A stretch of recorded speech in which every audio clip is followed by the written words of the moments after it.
John 9, 2 through 3 says, "And his disciples asked him, 'Rabbi, who sinned, this man or his parents, that he would be born blind?' And Jesus answered and said, 'It was neither this man who sinned, nor his parents, but it was so that the works of God might be displayed in him.'"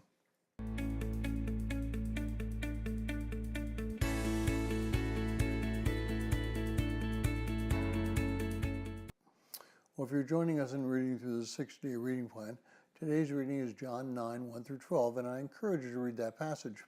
Sometimes we ask the wrong questions and seek the wrong answers. The disciples were asking Christ two separate questions, really.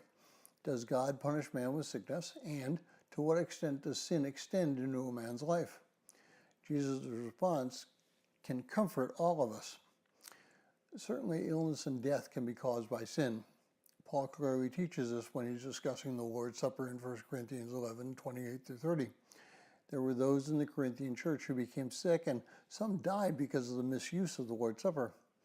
Ananias and Sapphira experienced a similar judgment in Acts 5, 1 through 10.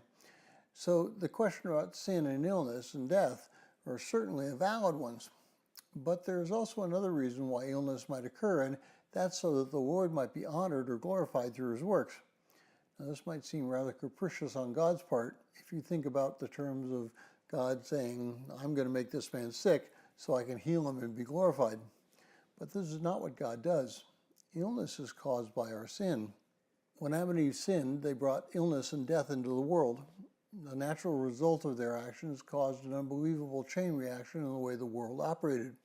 No longer was it a perfect world. It dramatically changed both physically and consequently. Therefore, God can show his mercy and love through healing someone who's fallen sick because of the world's fallen state. It's not necessarily that that person sinned or even that his parents sinned, but rather it's because of the fallen state of the world that that person was damaged. God, through his mercy, healed him to show Christ's power over sin and death. We cannot blame God for the results of man's actions. God gives a free will, and the results of that free will may be sin and death. Sometimes God in his mercy heals that person and overrides the consequences of a fallen world.